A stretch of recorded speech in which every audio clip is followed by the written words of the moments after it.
To make this easy to digest, I have organized my top lessons into 3 core pillars: saving and how to keep more of what you make without living in a state of restriction. Next, we will move into investing to make those savings multiply. And finally, we will wrap up with the most important piece of the puzzle: mindset. Grab a notebook, settle in, and let's dive straight into learning. Living paycheck to paycheck.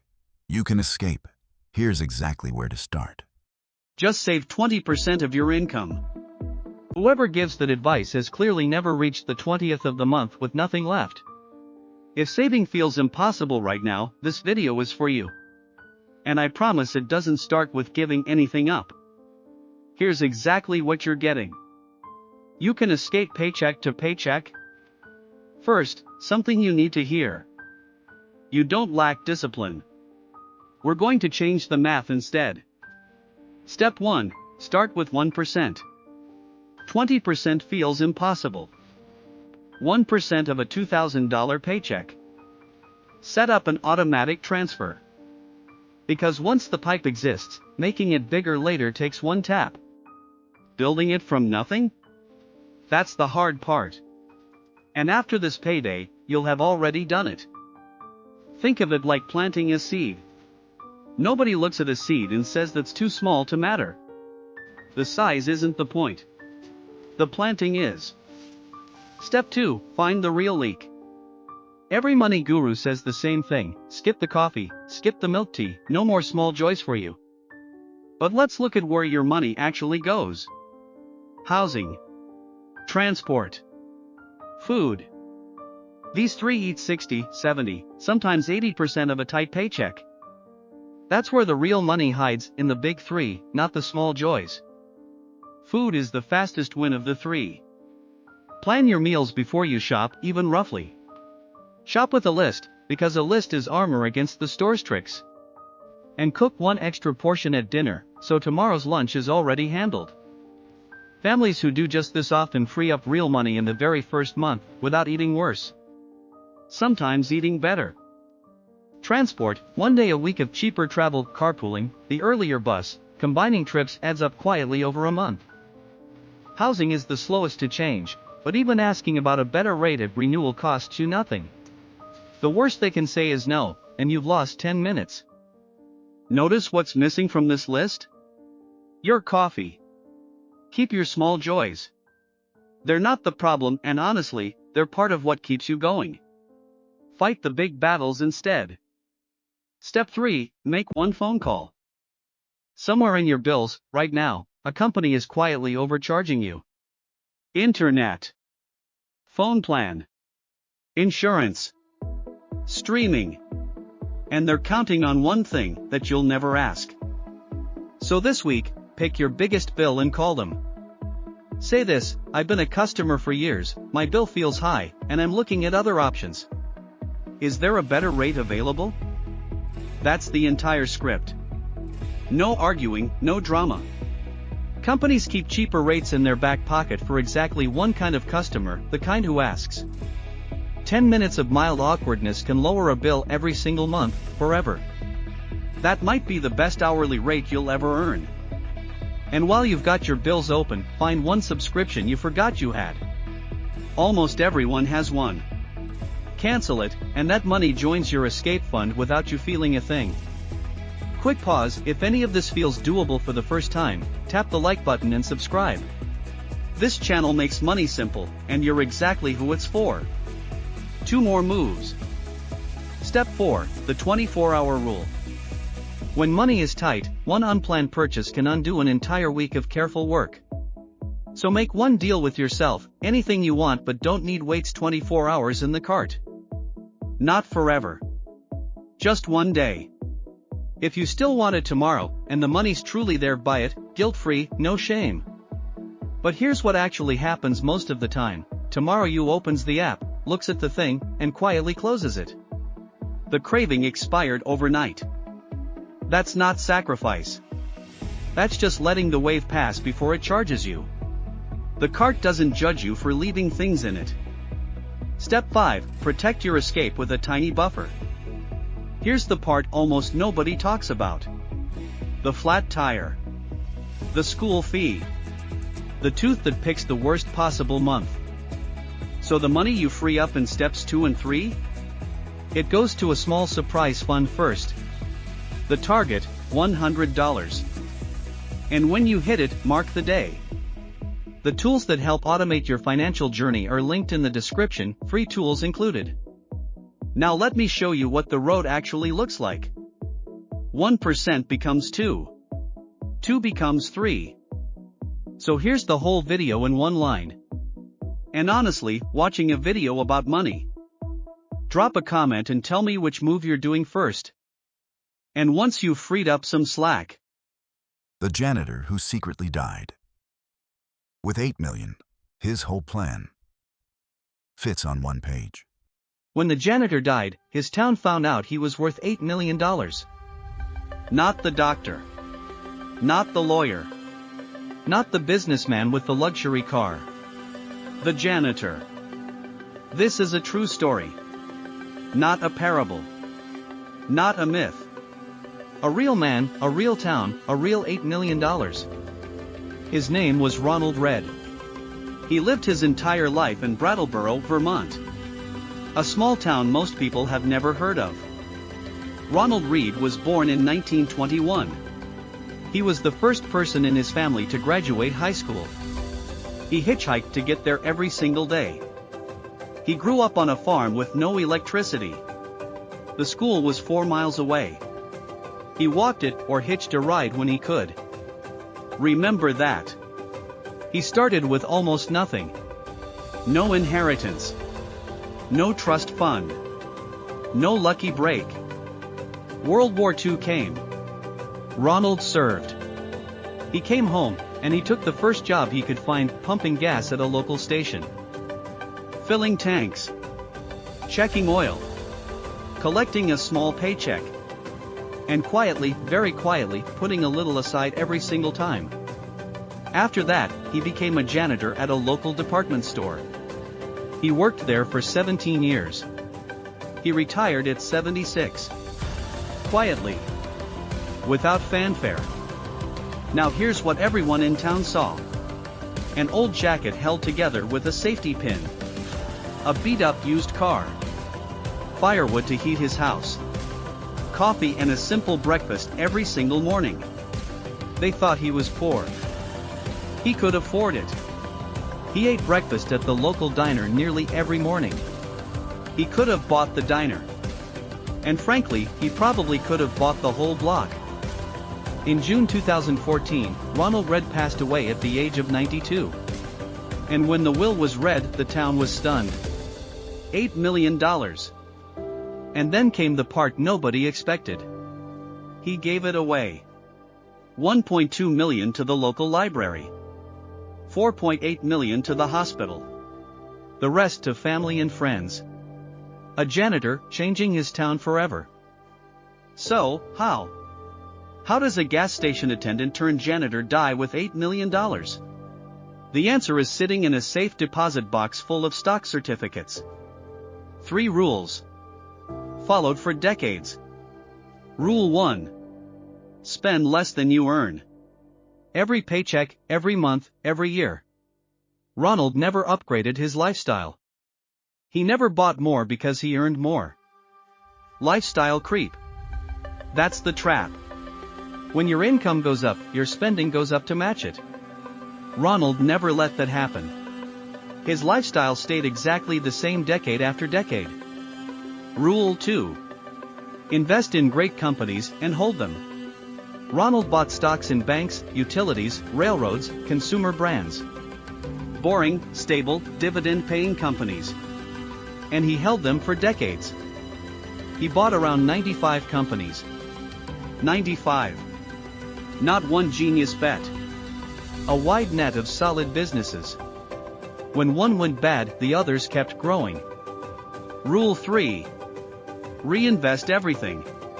Every dividend check Ronald received, he didn't spend it. He bought more shares. More shares paid more dividends. More dividends bought more shares. Round and round it went for decades. You've seen this force before. It's the snowball. It starts small. It rolls slowly. But the longer it rolls, the bigger it gets. That's compounding. And Ronald gave it the one thing most people never give it: time. Quick pause. If you're finding this story valuable, hit subscribe and ring that bell. We break down real stories like Ronald's every week. Now back to why most people never do what he did. So here's the real question. If the system works, and we just proved it works, why doesn't everyone do this? 3 reasons. Most people know the system. Most people even start the system. But 3 things stop them cold. Reason 1, the flat years. For the first 10, 15, even 20 years of compounding, almost nothing appears to happen. The graph barely moves. Most people look at that flat line and assume the system is broken. Most people quit. They see 10 years go by. The account barely doubled. A friend bragged about a quick trade that tripled. So they stop. And they miss the entire second half of the graph. Reason 2, the noise. Every year there is a headline telling you the market is about to crash. Every few years, it actually does dip. Most investors panic and sell. Ronald Reed kept buying. Ronald read the financial pages every single day at the library. While others panicked, he studied. While markets dropped, he bought more. While decades passed, he stayed consistent. Boring wins. Not flashy. Not exciting. Not a story worth telling at a dinner party until you're worth $8 million. Reason 3, nobody claps. Nobody posts about buying index funds on a Tuesday. Nobody goes viral for reinvesting dividends. The social validation isn't there. So most people chase what gets attention and never build what gets results. Now, the honest part, because this channel doesn't do fairy tales. You should not copy everything about Ronald Reed.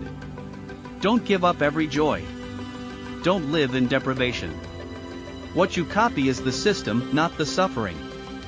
What you copy is the system. Earn. Invest a portion, consistently. Let dividends accumulate. Reinvest those dividends. Watch the snowball grow. That's it. 5 steps. Repeated for decades. That's it. That's the machine. Spend less. Invest. Reinvest. Repeat. It doesn't require genius. It doesn't require luck. It requires patience and the willingness to be boring. The tools that help automate your financial journey, we've put together free trackers you can start using today. Budget Tracker, Investment Tracker, Dividend Reinvestment Tracker. Link is in the description. And here's the part of this story I can't stop thinking about. He gave $6 million to a library and a hospital. To strangers. To a town that thought he was just the janitor. He was building something the whole time. Maybe that's the real lesson. Money is not the point. Freedom is the point. Freedom to give. Freedom to choose. Freedom to leave something behind that outlasts you. So let's bring this home. Ronald's timeline started in 1921. Yours starts today. Not tomorrow. Not when you get a raise. Today. You don't need to pick genius stocks. You don't need a finance degree. Buy great companies. Invest every payday. Let it compound. Reinvest everything. 4 moves. Repeated for decades. That's the whole playbook.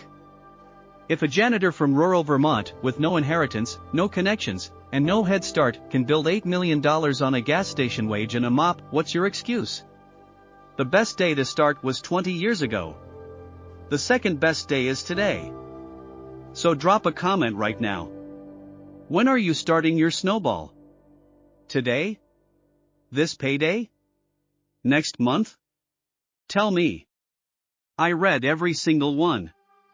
And if you want to see the exact math behind his snowball, how $8 million actually compounds step by step, the video is right there. Watch it next. Subscribe if you haven't. And I'll see you in the next one. The right order to pay off credit card debt. Banks hope you never learn it. If you're paying a little on every card each month, trying to be fair to all of them, you're doing the exact thing that keeps you in debt the longest. Fair is expensive. And the banks are very happy you never learned the right order. Here's exactly what you're getting in this video. 1. Why spreading payments evenly quietly costs you years. 2. The 2 payoff orders that actually work, and the honest truth about which one is right for you. 3. The $20 move that breaks the minimum payment trap. And 4. The 1 phone call that can shrink your interest this week. You can get out of this. Not with luck, with an order. Let's go. First, the thing you need to hear before any math. Being in credit card debt does not mean you're careless or bad with money. Emergencies happen. Tight months happen. Cards exist because life is expensive. Today, we look calmly together. Step 1. List everything. Every card, every balance, and most importantly, every interest rate. Not the payment amount. The rate. That percentage is the speed your debt grows on its own, and it's the number banks quietly hope you never compare. Most people have never seen all their rates on one page. Do it tonight. It takes 10 minutes, and it changes everything, because the moment the rates are visible, the right order becomes obvious. Step 2. Pick your order. There are 2 that work. Order 1 is called the Avalanche. Pay minimums on everything, and throw every extra dollar at the highest interest rate first. Mathematically, this is the champion. The 24% card is the one burning you fastest, so killing it first saves you the most money. If you're motivated by seeing the numbers work, Avalanche is your order. Order 2 is the Snowball. Pay minimums on everything, and attack the smallest balance first, regardless of rate. Math-wise, it costs slightly more. But here's the honest truth most videos skip. The Snowball works because paying off an entire card, closing one out completely, feels incredible. That win keeps people going. And a plan you actually stick with beats a perfect plan you quit. So which one? Simple test. If you've tried paying off debt before and lost steam, Snowball. If you're a numbers person who'll stay motivated by savings, Avalanche. Both get you out. Quitting is the only order that fails. Quick pause. If this is the first time debt payoff has actually made sense, tap the like button and subscribe. This channel makes money simple, and there's no judgment here, just exits. Step 3. Break the minimum trap with $20. Here's why minimums keep you stuck. They're designed to barely outrun the interest, so the balance shrinks at a crawl. But the design has a weakness. Almost any extra amount breaks it. Even $20 extra a month on your target card cuts years, not months, off your payoff. The bank's math assumes you'll pay exactly the minimum forever. $20 is you refusing. Step 4. Make the call. Call your card company and say this: I've been a customer for a while, and I'm working hard to pay this off. Is there a lower interest rate available on my account? That's the whole script. They say yes more often than you'd think, because keeping a paying customer beats losing one. 10 minutes. Worst case, nothing changes. Best case, every payment you make from now on works harder. There is no version where asking hurts you. And step 5, protect the exit. While you're climbing out, the card stops being a spending tool. Freeze it. Leave it home. Delete it from the shopping apps. Not forever, just until you're out. A hole stops being a problem the moment you stop digging. The tools that help automate your financial journey are linked in the description, free tools included. Now the honest picture of what this looks like. Month 1 feels slow. Month 3, your target card is visibly shrinking. Then one day you make a payment and the balance says 0, and you close your first card. People describe that moment the same way every time: lighter. From there, the freed up payment rolls onto the next card, and the whole thing speeds up on its own. Your payoff literally snowballs, in the good direction this time.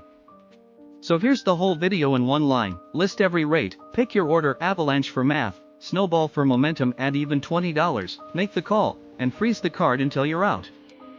And listen, the fact that you watched a debt video all the way through instead of avoiding it? That's the real first step, and you already took it. Drop a comment, Avalanche or Snowball, which order are you choosing? I read every single one, and no balance shared here gets judged. Ever. If money is tight while you're paying this down, watch the Paycheck to Paycheck Escape video next. It shows you how to create the Slack that funds your $20. Subscribe, tap the bell, and I'll see you in the next one. Let's grow together. 7 levels of financial freedom. Which one are you? There are 7 levels of financial freedom. 7. Most people are stuck on level 2, and they don't even know the ladder exists. By the end of this video, you'll know exactly which level you're standing on, what's keeping you there, and the one move that unlocks the next level up. And I'll warn you now, level 3 is where most people get trapped for decades. Quick note before we climb. This ladder was popularized by a man named Grant Sabatier, who went from $2 in his bank account to financially independent in 5 years. The levels aren't about being rich. They're about how much control you have over your own time. Let's start at the bottom. Level 1. Clarity. This sounds too simple, but most people never do it. Clarity means you know your numbers. How much comes in, how much goes out, what you own, what you owe. Imagine driving a car with the dashboard covered by a towel. No speed, no fuel gauge, nothing. That's how most people run their money, and then they're shocked when the car stops. Getting to level 1 costs nothing. 1 evening, a piece of paper, 4 numbers, income, expenses, what you own, what you owe. That's it. If you know those 4 numbers, congratulations, you're already ahead of most adults. Level 2, self-sufficiency. Level 2 means you cover your own life. Your paycheck pays your bills. No borrowing from parents, no credit card filling the gap at the end of the month. Sounds basic. But here's the uncomfortable number. 62% of people live paycheck to paycheck. They're technically self-sufficient, but one missed paycheck ends the whole show. That's why level 2 feels safe but isn't. If your money runs out before the month does, the problem usually isn't effort, it's order. You pay everyone else first. The landlord, the phone company, the grocery store, and future, you gets whatever's left, which is nothing. I made an entire video about fixing this. It's called Paying Yourself First, and it's linked at the end of this one. Level 3, breathing room. Breathing room means you've escaped the paycheck to paycheck loop. Money comes in, and some of it actually stays. You have a small buffer, maybe 1 month of expenses saved. Here's what level 3 really buys you. A flat tire is annoying, not catastrophic. That's the entire difference between level 2 and level 3. Not luxury, just the absence of panic. And here's the trap I warned you about. Level 3 feels good. So good that most people stop here for decades. The buffer exists, the panic is gone, so the saving stops. Comfort becomes the enemy of freedom. Quick pause. If this video is helping you find your level, tap the like button and subscribe.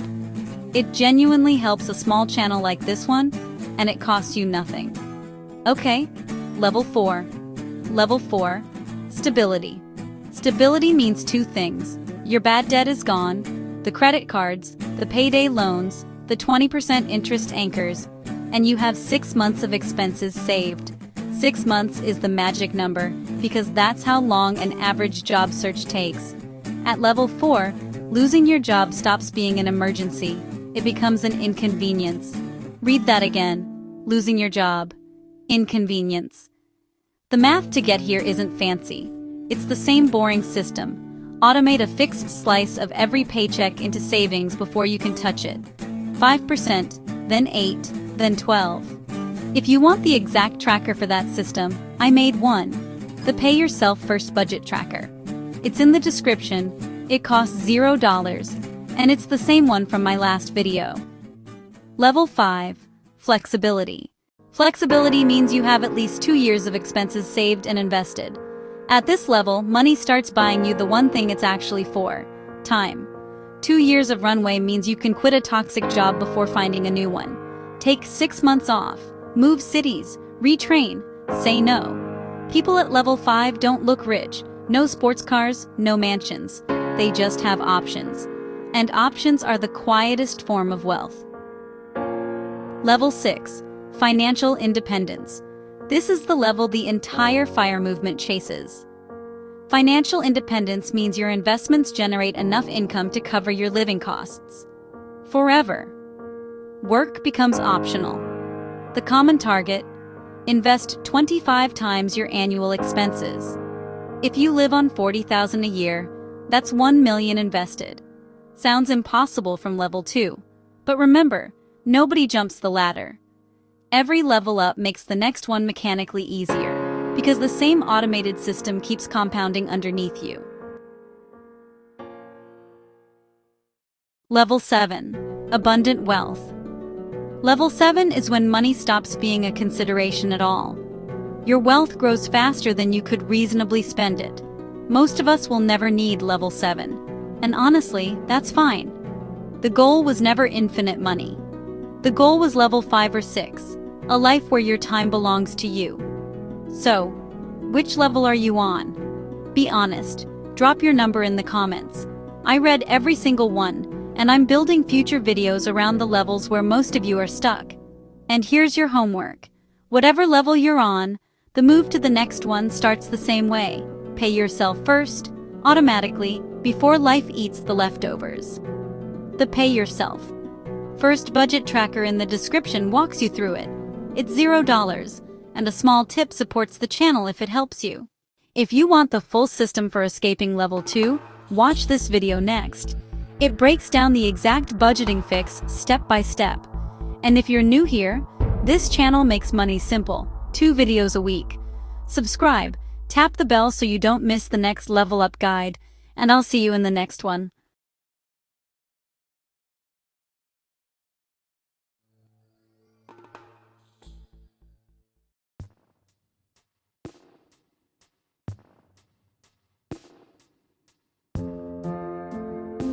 Why millions of people budget wrong and don't know it. 62% of people run out of money before they run out of month. Here's the strange part. Most of them are following the rules. They budget, they track, they try, and they still end up broke. That's because the most famous budgeting rule in the world, the one in every book, every app, every finance video, quietly stopped working, and almost nobody noticed. In the next 5 minutes, I'll show you exactly why it's broken, how to check if it's hurting you, and the simple fix that actually works today.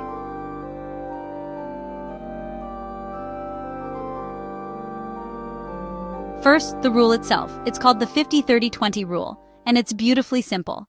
Imagine your paycheck is a pizza with 10 slices. 5 slices, half the pizza, go to your needs. Rent, food, electricity, the bus to work.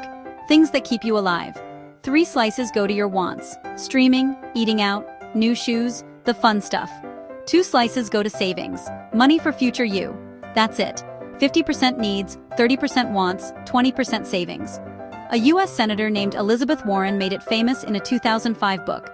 It's spread everywhere. Banks teach it. Apps are built on it. Your favorite finance guru probably swears by it. So what's the problem? The problem is the year 2005. Here's what happened while nobody was looking. Since 2005, the price of rent in most major cities has roughly doubled. Groceries, up massively. Food prices jumped over 25% in just the last 5 years. Electricity, gas, insurance, all up. But here's the killer. Paychecks did not double with them. Let me make it painfully simple. Imagine the pizza again. In 2005, your needs really did fit in 5 slices. Today, for millions of people, rent and food alone eat 6, 7, even 8 slices. So what happens? You follow the rule. You try to keep needs at 50%. You fail, not because you're bad with money, but because the math is impossible. Then you feel guilty. So you quit budgeting completely. That's the trap. The rule doesn't just fail, it makes you feel like you're the failure. And a person who feels like a failure stops trying. That's how a helpful rule quietly makes millions of people worse with money. So, is this happening to you?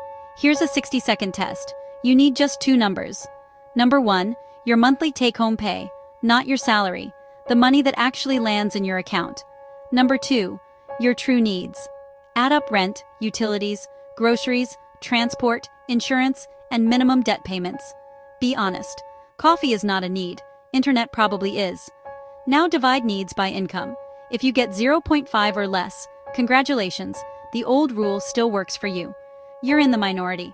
If you get 0.6, 0.7 or higher, the rule is mathematically broken for your life. And no amount of skipping lattes will fix a structural problem with willpower. Pause the video and do this now.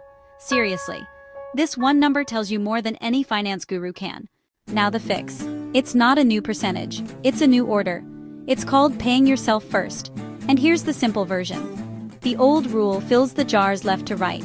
Needs, then wants, then whatever's left trickles into savings. But whatever's left is usually nothing. Life eats it. The fix flips the line. The moment your paycheck lands, savings comes out first, automatically, before you can touch it. Start stupidly small. Even 5%. On a $3,000 paycheck, that's $150. The number matters less than the automation. Set up an automatic transfer for the day after payday. If you never see the money, you never miss it.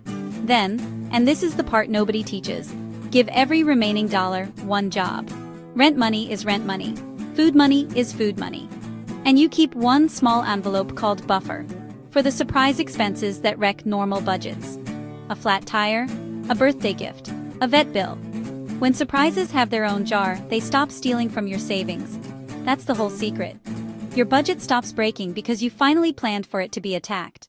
Let's run the boring, honest numbers. No get-rich hype.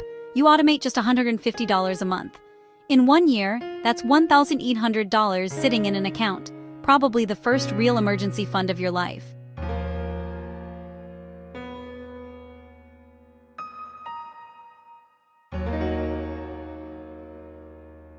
And here's what that money actually buys you. Calm. A car repair becomes an inconvenience, not a crisis. You stop swiping the credit card at 20% interest for emergencies, which means the $1,800 you saved quietly protects you from hundreds more in interest you never pay. Then each year, you raise the slice. 5% becomes 8%. 8% becomes 12%. You never feel the jump, because you increase it the same day you get a raise. That's the real road to financial freedom. Not luck, not a secret stock. Just a system that works even on your laziest month.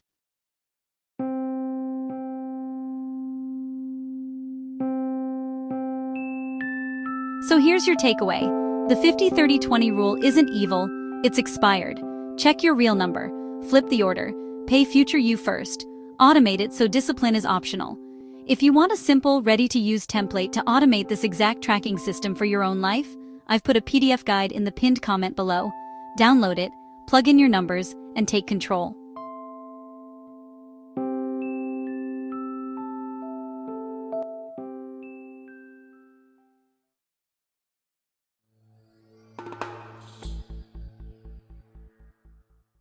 Why your emergency fund is in the wrong place.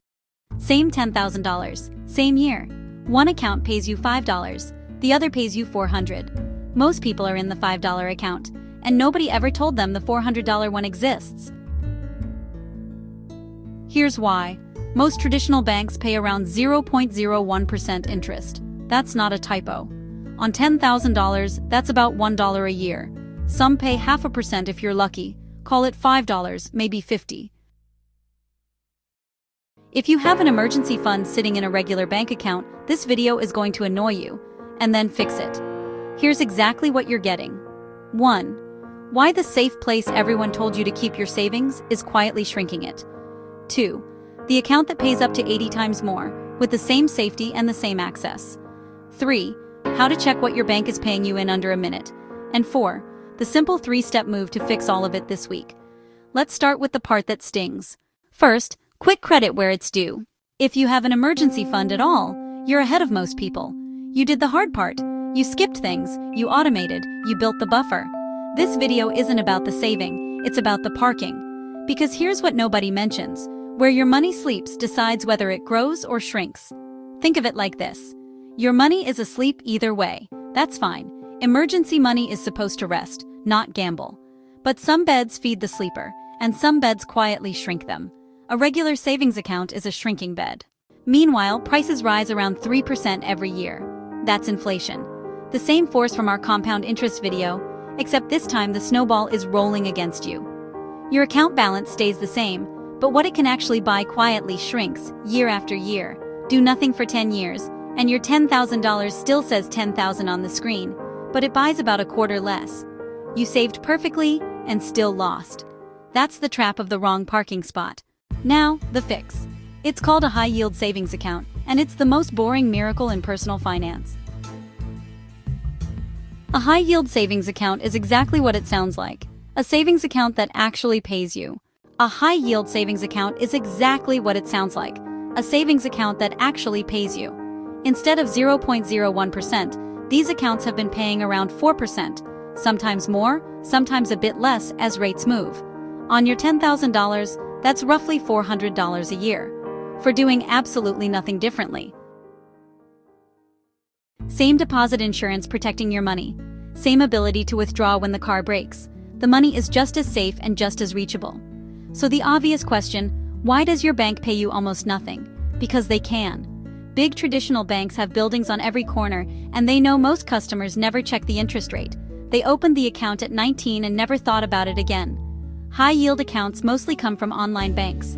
No marble lobbies, no branch on every street, so they compete for your money the only way left, by actually paying you. Quick pause. If you just realized your money's been sleeping in the wrong bed, tap the like button and subscribe. This channel makes money simple, and there's plenty more banks hope you never learn. Now, the 60-second check. Open your banking app right now, or after this video. Find your savings account. Look for 2 letters, APY, annual percentage yield. That's the number that tells you what your money earns per year. If that number starts with a 0, 0.01, 0.5, your emergency fund is in a shrinking bed. You're not being dramatic by moving it, you're being paid. Here's the 3-step fix, and the whole thing takes less time than a lunch break. Step 1. Search for high-yield savings accounts and compare a few. Look for no monthly fees, no minimum balance, and deposit insurance. That's the non-negotiable. Rates change, so don't chase the single highest number. Anything close to the top is fine. Step 2. Open the account online. It genuinely takes about 10 minutes. It's a form, not a ceremony. Step 3. Move your emergency fund over, and point your automatic pay yourself first transfer at the new account. Same system you already run, just a better parking spot at the end of it. One honest warning so you never get burned. If anything promises way above the going rate, 8, 10, 12% guaranteed, that is not a savings account. That's risk wearing a costume. Real high-yield savings is boring, insured, and moves with the market. Boring is the feature. So here's the whole video in one line. You already did the hard part by saving. Now stop letting the bank keep your reward. Check your APY, open the better account, redirect the automation, done. And if you haven't built the fund itself yet, that's step 0. The Pay Yourself First budget tracker in the description walks you through the exact system. It's $0, and a small tip supports the channel if it helps you. How compound interest actually works. The snowball. Nobody explains right. 1 penny can beat $1 million. Not a trick, not a scam, just math. And by the end of this video, you'll be able to do that math in your head. Here's exactly what you're getting in the next few minutes. 1. How compound interest actually works.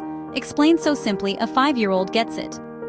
2. The doubling penny experiment that turns 1 cent into $5 million. 3. The rule of 72, a mental shortcut to predict exactly when your money doubles. And 4. The dark side of compounding that's quietly costing you money right now without you noticing. If you've ever felt like rich people know something about money that you don't, this is it. This is the thing. Let's go.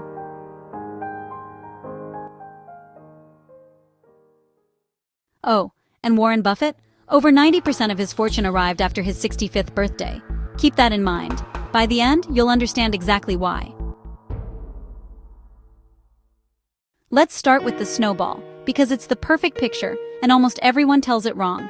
Imagine a snowball at the top of a very long hill. You give it one push. As it rolls, it picks up snow. Simple. But here's the part people miss. The new snow it picks up also starts picking up snow. The snowball isn't just growing, its growth is growing. That's compound interest. Your money earns money. Then that new money earns its own money. Then all of it earns together, round and round, faster and faster.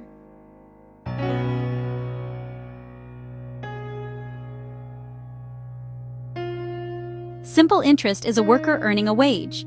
Compound interest is a worker whose paycheck hires more workers, who each hire more workers. After a while, you're not working. The army is. Now let me break your brain with the penny. Here's the classic question. Would you rather have $1 million today, or a single penny that doubles every day for 30 days? Almost everyone's gut says, take the million. So let's follow the penny. Day 5, 16 cents. Day 10, $5. Day 15, $163. 20 days in, half the month gone. The penny is worth about $5,000. The million looks like the obvious winner. Then the curve wakes up. Day 25, $167,000. Day 28, over $1 million. The penny just passed the prize. Day 30, $5,368,000. 5 times the million. From 1 cent. And here's the lesson hiding inside. On day 20, the penny still looked like a joke. 99% of the explosion happened in the last few days. That's the exact reason most people quit investing. The beginning of compounding is boring, painfully boring. You invest for 2 years and the growth looks like pocket change. You think it's not working. It is working. You're just standing on day 10 of the penny, judging a curve by its flat part. The snowball at the top of the hill always looks pathetic. The hill is what matters, and the hill is time. Quick pause. If the penny just rewired how you see money, tap the like button and subscribe. This channel makes money simple, and there's more where this came from. Now, the mental math trick. It's called the Rule of 72, and it lets you predict doubling in your head.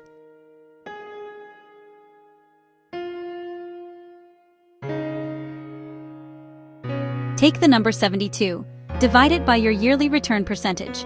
The answer is roughly how many years your money takes to double. Earning 8%, 72 divided by 8. Your money doubles about every 9 years.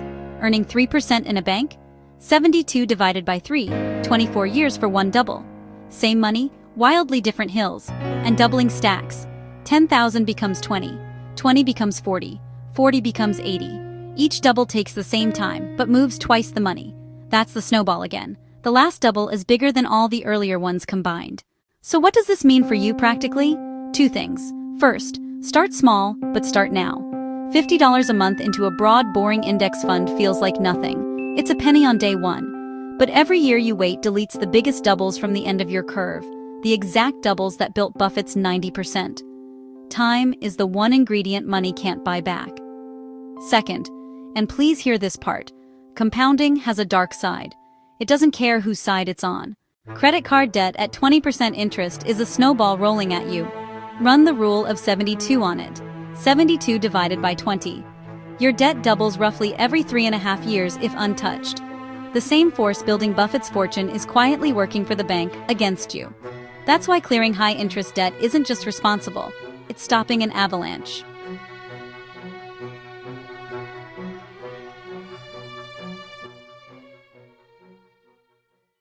So here's the whole video in one line. Money earns money, that money earns money, the start is boring, the end is enormous, and the force works in whichever direction you point it. Your move is simple. Automate something small toward the good snowball, starting this month. If you want the one-page system for doing that, pay yourself first, automatically. The Pay Yourself First budget tracker is linked in the description. It's $0, and a small tip supports the channel if it helps you. And drop a comment. What age are you starting your snowball? I read everyone, and no age is too late, because the second best day to start is always today. Why your savings goals die by February. Every January, you tell yourself this is the year you'll finally save money. Maybe you even bought the planner, downloaded the budgeting app, opened a brand new savings account with the best intentions in the world. And for a few weeks, it actually feels different. Then February arrives. And somehow, you're right back where you started. Here's what nobody tells you. It's not because you're weak, and it's not because you don't want it badly enough.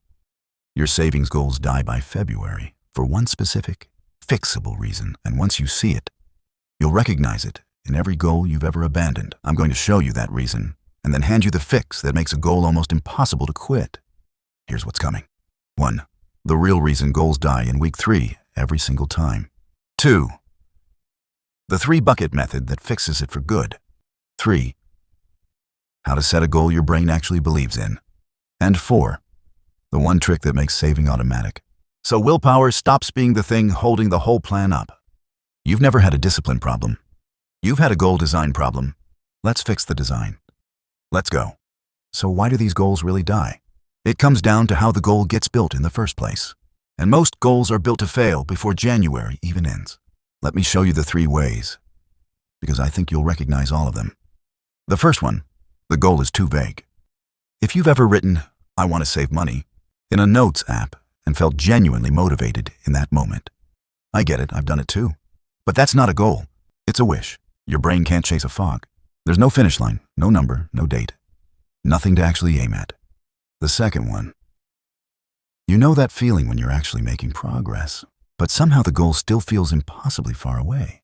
That's what happens when a goal is too big. I'll save $10,000 this year. On January 1st, that feels amazing. Then week 3 arrives. You've saved $200, the goal still says $10,000, and the gap feels so enormous that some part of your brain quietly decides, this is hopeless, why bother? Big goals don't fail because they're big. They fail because they make today feel pointless. And the third one, this is the one almost nobody talks about. The goal depends on willpower. If hitting it means making the right choice, by hand, every single day for a year, you will lose. Not because you're weak, because nobody has that much willpower. Motivation is a mood, and moods don't last 12 months. Notice the pattern? Vague, too big, leaning on willpower you were never meant to have. And here's the thing I want you to really sit with. February isn't where goals die. February is just where bad goal design finally gets exposed. And if you've watched your goals fail year after year, I want you to hear this clearly. The problem was never you. The people who actually succeed at this aren't using more motivation than you have. They're using a better system. So let's build you one, using 3 buckets. Here's the idea. Instead of one giant scary goal sitting there judging you, you split your saving into 3 buckets, by time. Because your goal for next month and your goal for 10 years from now are completely different goals. Bucket 1, the now bucket. This is your safety. Think about the last time something just happened. Flat tire, surprise bill, the thing you didn't see coming. This bucket's whole job isn't to grow, it's to catch you. Start small here. Even a few $100s changes everything, because it turns an emergency into an inconvenience. Fill this one first. Without it, every other goal collapses the moment life happens. Bucket 2, the soon bucket. This is where it gets exciting. Everything 1 to 5 years out. Maybe it's a vacation you've been postponing for years. Maybe it's replacing the laptop that's barely holding together. Maybe it's finally moving into a place that's actually yours. Here's the trick that makes this one work, and it changes everything. Give it a name, a number, and a date. Not save for travel. Instead, Japan trip, $2,000 by next December. Watch what that does. Suddenly, your brain has a finish line it can actually see, and every deposit starts feeling like progress towards something real. Quick pause. If this is the first time saving has felt like something you could actually stick to, tap like and subscribe. This channel exists to make exactly this stuff simple. Now, bucket 3. And this one's my favorite. Bucket 3, the later bucket. This is your future self, 10 plus years out. Your investing money, your retirement. You don't touch this one, ever. Imagine meeting yourself 10 years from now. Would that version of you thank you for what you did today? When money grows, its growth starts earning its own growth. Slowly at first, then dramatically. It's the smallest amount that quietly becomes the biggest number, because time does the heavy lifting. 3 buckets. Now, soon, later. Safety, dreams, and future you. And here's why this beats one big goal. When you have a bad month, now is still there, later is still quietly growing, and the whole thing doesn't collapse. One goal is a single point of failure. 3 buckets is a system that survives a bad week, the kind you will absolutely have. So how do you actually pick the numbers? In a way your brain believes instead of resents? Here's the rule. Shrink the goal until it feels almost too easy. If save $200 a month makes you wince a little, make it 50. Here's the part that surprised me most. A small goal you actually hit builds something a big goal you miss destroys completely. Proof. And proof compounds faster than money ever does. The tools that help automate your financial journey are linked in the description. Free tools included. Now, the move that makes this whole thing survive long after your motivation does. Think about brushing your teeth. You don't wake up every morning and debate whether you should do it. The habit just runs automatically. Your savings should work exactly the same way. Set up automatic transfers the day after payday into each bucket. Here's the whole secret. When saving is automatic, you don't need discipline in February because there's no decision left to make. You made the one hard decision in advance, and the system carries it from there. So let's put it together. Your savings goals died by February because they were vague, too big, and leaning on willpower nobody actually has. The fix: 3 buckets, each with a name, a number, and a date. Shrink each one until it feels easy, then automate all 3. A year from now, you'll either be wishing you'd started today, or you'll be glad that you did. Either way, a year is going to pass regardless. The only real question is what you'll have to show for it. So pick just your soon bucket right now and give it a name, a number, and a date. Drop it in the comments. I read every single one. And if you want to see exactly where each bucket should live, I've got a full video on that. I'll link it next. Subscribe, tap the bell, and let's grow together. You know Day that feeling 19 when your broke phone me. buzzes with a 30 banking app days, money notification, reset. and some small part of you flinches before you even look? Yeah, that was me 30 days ago. So, I made myself a strange deal, and I want to walk you through it. Because I think it might be exactly what you need too. One small money task, every single day for 30 days. No skipping, no spending money to save money. And if I missed even one day, I had to start the whole thing over. I didn't, and day 19 broke me not in the way you're picturing right now. Stick with me, because I'm about to hand you the entire 30 days task by task, so you can steal it for yourself. I thought I'd quit by day 10 out of pure boredom. Here's exactly what's coming. 1. The tiny daily tasks, so you can copy the whole thing today. And 2. The 3 days that quietly did the most damage, in the best way. 3. What actually happened to me on day 19. And 4. Why the real change had almost nothing to do with money. Ready? Let's go through it together. Week 1, I gave myself one rule. No fixing anything yet. Just look, and I need you to hear why. Because this might be you too. I wasn't struggling because I couldn't do math. I was struggling because I was scared to look, and you already know this deep down. You can't fix a thing you refuse to see. So day 1, the scariest task of the whole month. And probably the one you're already dreading as I say it. Write down every single thing you owe. Every card, every buy now pay later you've conveniently erased from memory. Every loan. My hand was actually shaking when I did this. But here's what I want you to know before you try it yourself. The moment I saw the real total, something loosened in my chest. Because the fuzzy number in your head is always scarier than the real one. Fear fills in every blank with a monster. The real number, whatever it is just a number. Day 2. And I bet you have one of these too. I hunted down every subscription quietly draining my account. Found 3 I'd completely forgotten existed. If you paused this right now and checked, I'd put real money on you finding at least one. Day 3, I wrote down the interest rate on everything.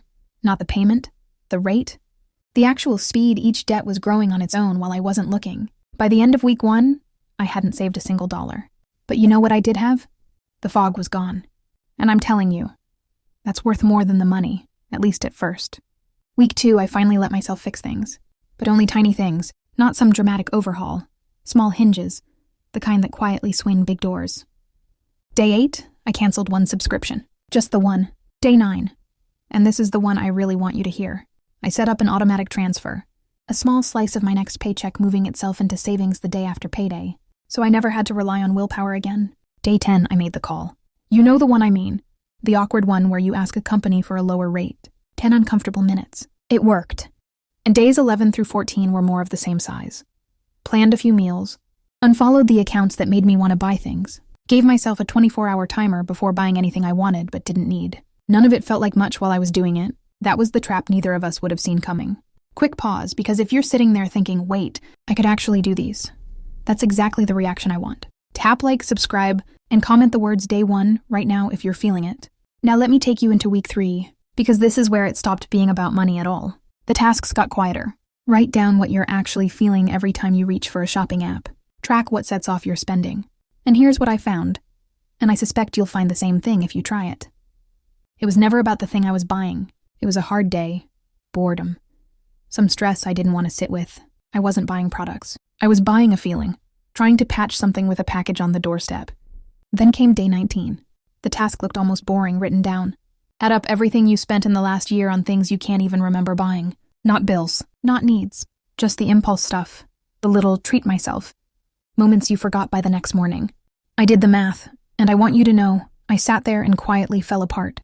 Not because the number was huge, though it was bigger than I expected. I broke because I understood all at once that the number was never really about money. Every one of those purchases was me trying to buy a better day, and it never once worked. Because the very next day, I always needed another one. That was the day this whole thing stopped being about my bank account and started being about me. I did not spiral into shame. Shame is just one more bad feeling you'd try to shop your way out of. Instead, I let it be true, sat with it, and then did day 20's task anyway. Because no single day, not even day 19, gets to decide how your story ends. Week 4, I built the machines, the quiet systems that keep running long after the 30 days end, whether you feel motivated or not. I made the automatic savings permanent, wrote down one real goal with a date, set a weekly check-in, automated one bill for good. The tools that help automate your financial journey are linked in the description. Free tools included. Then day 30. The final task was just to go back and read what you wrote on day 1. The woman on day 1 was guessing, flinching, avoiding buying feelings. The woman on day 30 knew exactly what she owed, exactly what she saved, exactly what set her off, and had quiet systems handling all of it. Same person, 30 tiny tasks apart. The money I saved in 30 days was honestly small. That was never the win. The win was that I stopped being afraid of my own money. Look at it, in doses small enough that you don't panic. Every single day, and I promise you the fear runs out of places to hide. So here's my challenge, directly to you. Do day 1 today. Write down everything you owe, the real number, not the foggy one. Then comment day 1 so I know you're starting. And if you want to turn weak, force systems into something that runs completely on its own. I've got a full video on exactly that. I'll link it next. Subscribe, tap the bell, and let's grow together. And our last topic, why your grandparents bought a house on one salary and you can't. Picture a man in 1972. He works at a factory. One job, one paycheck. His wife stays home with the kids. And this morning, he's walking into a bank. Work boots still on, paper forms, a fountain pen chained to the desk, to buy a 3-bedroom house. He'll be approved by Friday. The house costs roughly 2 years of his salary. Now picture you walking into a bank this morning with the same request. Same kind of job, same kind of house. In many cities today, that house doesn't cost 2 years of your salary. It costs 7, 10, in some places 15. Same species, same work ethic, completely different outcome. And today I'm going to show you why. Because it's not the answer you've been given. And it's definitely not because you buy too much coffee. Here's what's coming. 1. What actually changed between your grandparents' paycheck and yours? In plain numbers. 2. The escalator. The one picture that makes 50 years of economics make sense in 10 seconds. 3. The famous avocado toast argument, and why the math behind it collapses the moment you actually run it. And 4. What actually works now, because the old instructions weren't wrong. They just expired. And before anything else, hear this. Because this video exists to take a weight off your shoulders. If you've ever felt like a failure for not being where your parents or grandparents were at your age, that feeling is built on a comparison that was never fair. You are not lazier than they were. You are not worse with money. You're playing a different game, and nobody handed you the new rule book. Today you get it. So what actually changed? Let's keep it painfully simple. 2 numbers matter here: what people earn and what things cost. For your grandparents' generation, in many countries, those 2 numbers walked side by side. Wages rose, prices rose, roughly together, roughly in step. A house cost a couple of years of ordinary work.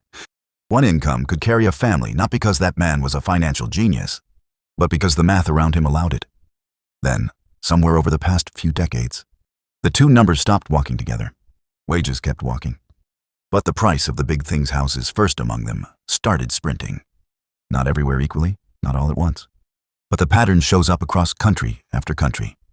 The cost of a home grew several times faster than the paycheck meant to buy it. Here's the picture I want to leave in your head, the escalator. Your grandparents stepped onto a moving escalator. They still had to stand on it. They still worked hard, nobody's taking that from them. But the stairs themselves were rising. Buy a house, hold a job, wait, and the machine carried you upward. Home values climbed, wages climbed, and simply participating in the economy lifted you. At some point, for people arriving after them, the escalator slowed. Then, in many places, it stopped. Same stairs, same people climbing, But now, every floor you gain, you climb yourself. Your grandparents, and you can stand on the exact same staircase and have completely different experiences because when they stood on it, it was moving. Sit with that. Because it reframes everything. Your grandparents weren't better with money. They were playing on an easier map. Quick pause if this is lifting something off your chest right now. Tap like and subscribe. This channel exists to explain money honestly, without shame. Now the avocado toast argument. Because someone in your life has definitely made it. You know the speech. Maybe you've done this too, heard it at a family dinner and just quietly stared at your plate. Young people can't afford homes because they waste money. The coffees. The takeout. The avocado toast we sacrificed. You splurge. Okay, let's actually run the math. Because nobody who gives that speech ever does. Say you buy a fancy coffee every single working day. Give it up every cup. For a year, and you'd save somewhere around $1,000, maybe $1,500. Meanwhile, in many big cities, the price of a starter home has been rising by tens of thousands per year. Your entire year of sacrifice, every skipped cup gets erased by a few weeks of the market moving.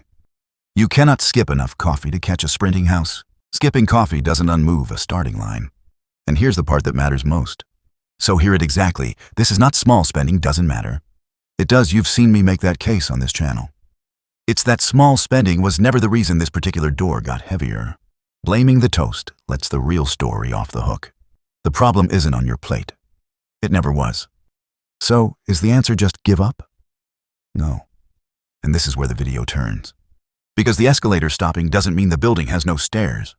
It means the old instructions, get any job, buy any house, wait expired. The people getting ahead today aren't following those instructions harder. They're following different ones. 3 specifically. Before those 3, here's the trap that catches almost everyone first. It caught me too, longer than I'd like to admit. Not laziness, hope. The quiet belief that if you wait long enough, prices drift back to where they're supposed to be, and the escalator reverses and rescues you. Across 100 years of this, that reversal never happens. Waiting for fair doesn't make it fair. It just makes you later. First, stop measuring your life against a map that no longer exists. Renting while you build savings isn't failure. Buying later than your parents did isn't failure. Never buying in some cities is genuinely the smarter math. The goal was never own a house by 30. The goal is security, and there's more than one staircase to it. Maybe what stings isn't the house at all. It's that a house used to be the proof you'd arrived, and nobody ever showed you a new way to prove that to yourself. That's about how you see it. What actually moves the needle is next. Second, own things that rise, even if a house isn't one of them yet. Here's the quiet truth inside the escalator story. The escalator didn't vanish. It moved. It stopped carrying wages and kept carrying assets. Which means the modern version of what your grandfather did isn't buying a home at any cost. It's consistently owning small pieces of growing things. I've got a full video. Works for complete beginners. The important thing today is just knowing the escalator still exists and it's boardable at almost any income. Starting with whatever amount you actually have. What almost nobody adds, boarding the escalator alone still isn't the whole answer. And third, in this new game, your income is a lever your grandparents rarely had to pull. One factory job for 40 years was their whole strategy, because the escalator did the rest. For you, the difference between staying stuck and moving is often on the earning side, the raise negotiated, the skill added, the side income built, not because you must hustle forever, but because in a game where prices sprint, standing still on income is the one move that guarantees losing ground. The tools that help automate your financial journey are linked in the description, free tools included. So here's the whole video in one line. Your grandparents bought houses on one salary because the escalator was moving, and you can't because it stopped. You're not failing an old game. You're playing a new one with old instructions, and the instructions are replaceable. And honestly, if you've been carrying quiet shame about this, comparing yourself at 30 to where your parents were at 30, put it down. It was never a fair race. And the moment you stop grieving the old map, you can finally get good at the new one. That's not a consolation prize. That's the actual path. So here's my question for the comments, and I genuinely want the data. What year did your parents or grandparents buy their first home, and roughly what did it cost? Drop the year and the price below. Reading these side by side from every country watching is going to prove this entire video better than I ever could. I read every single one. And if you want to see exactly how to board the escalator that's still moving, investing, explained from absolute zero, that video is linked next. Subscribe, tap the bell, and let's grow together.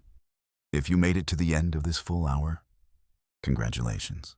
You are already ahead of the 90% of people who just scroll past their financial future. We've covered the systems for saving, the strategies for investing, and the mindset required to actually make it stick. But knowledge is only power if you execute it. If you found value in this masterclass, hit the subscribe button so you don't miss out on future breakdowns. Okay, Carl?